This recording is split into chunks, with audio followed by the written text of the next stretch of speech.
of Crit Hit Reviews with your host, Arlyeon. On today's episode, I'll be talking about Talerock strategy RPG, Grimshade. Find out if this title managed to brighten my day, or if the forecast was a bit more grim.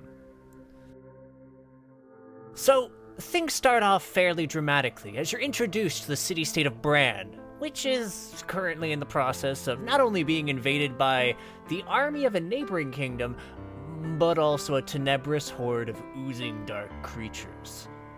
You take the role of a slowly growing group of heroes, such as the amnesiac child Kiba or the Dark Guardian Alistair, as they do their best to pacify the threats consuming the city and find out what caused this tumultuous series of events.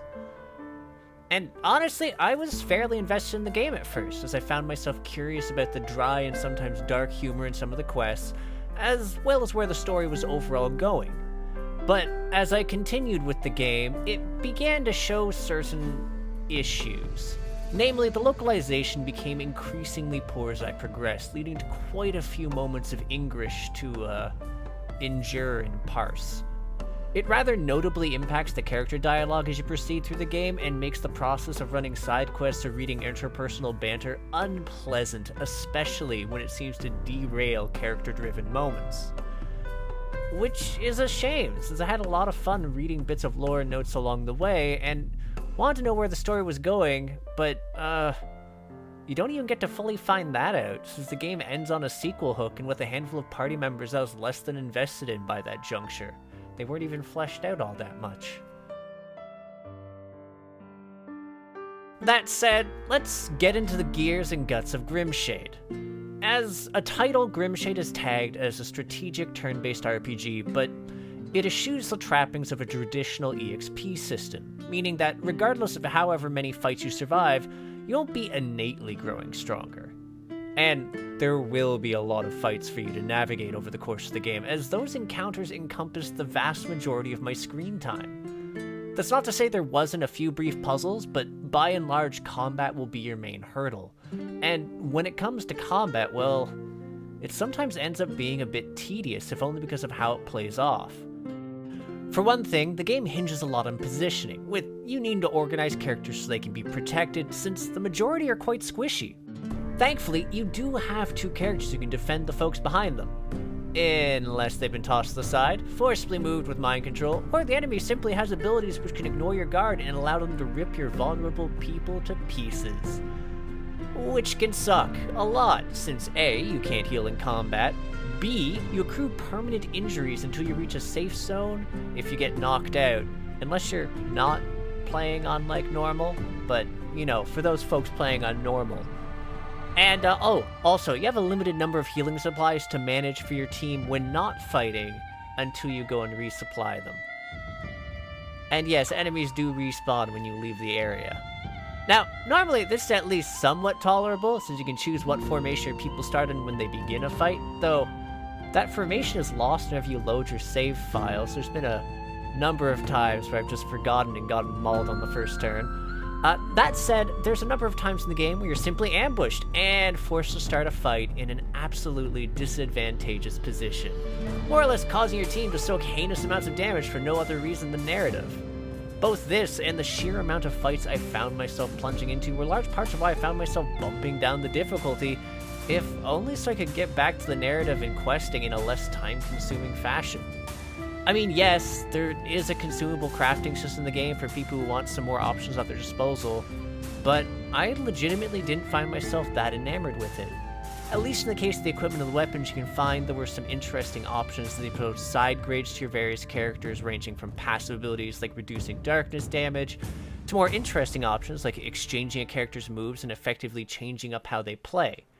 It was perhaps the element of the character kits I enjoyed the most, and yet there wasn't a great amount of variety for most of the characters, save the initial handful you handle, as the latecomers find themselves shortchanged narratively and gameplay-wise. I also might have resented the sheer amount of loading screens I ended up encountering over the course of my playthrough. There is a lot of them to navigate, especially given that a lot of what you're doing is running back and forth between areas playing Gopher for murder-related errands. Okay, so it's probably clear, me and the gameplay don't mesh. I did find myself altogether fond of the game's soundtrack, however. When the game decided to play some especially melancholic tracks, I found myself really digging it, and I appreciated the variety for the various segments. Now, on the visual front, I was generally a fan of the whole. The battles had a pleasant enough animation going for them for the protagonists and the enemies, and I enjoyed the character portraits that covered a wide variety of moods, even if a couple looked derpy. Honestly, it's pretty stylish, at least until you get to the cutscenes of sorts, which clash when compared to the rest of the game and don't really have much in the way of animation for the most part. It's honestly like a step backwards from the main game. There's also two rather vexing elements tied to the combat, with the first being I didn't really have much in the way of skipping battle animations once I've gone into my 100th or so fight, which became even worse when I got hit with the late game battle map glitch that turns everything into a horrible purple mess. Nothing like not being able to see portions of your own battlefield, am I right? Which, brings us to the conclusion. And, as much as Grimshade ends on a major sequel hook, unless there's some major changes, I'm not so certain I'll be biting. Whilst there were some moments in the narrative where it introduced interesting ideas, I found myself having difficulty parsing its use of language or taking its scripting seriously. It also rushed the introduction of a bunch of characters we either found obnoxious or didn't even bother to characterize much, while it continued to degenerate further into illegibility. And on a gameplay level, it was just generally a subpar experience. I found myself sorely wishing that the characters had a broader array of abilities at their disposal, especially since a few of the fights played out more akin to puzzles, which ended up being a bit tedious to resolve since trying out new loadouts involved dying and then flipping around a bunch of gear only to try again. I mean, I appreciate the ability to go and restart a fight from the top, but there's some encounters which can end up quite literally unwinnable simply because you don't have the right ability in your current kit. It also froze on me a number of times during fights when I was passing my turn, and I hadn't mentioned that in the body, but I had enough things to riff on there. Between that and the graphics bugs, I probably should have set the game aside, but I persisted out of stubbornness, and I regret it.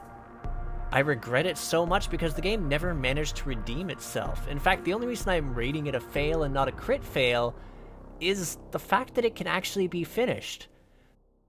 That said, that's a threadbare distinction, an incredibly low bar, and not one it should be proud of. Anywho, thanks for tuning in, folks. If you agree, disagree, or just have something to say to me, feel free to comment. And for those interested in more indie reviews, developer interviews, podcasts, or Monday TTRPG content, hit the subscribe button and the bell so you know when there's a new release. There's also a Discord. You can click the link in the banner or description to become a part of our community, the Crit Hit Cauldron. Lastly, if you'd like to help support the channel, we do have a coffee running now to help supplement funds for a lovely editor, and to make sure we can continue to provide quality content. Again, check the description and the banner for dem links. That said, I'll catch you on the next episode of Crit Hit. Take care till then, folks.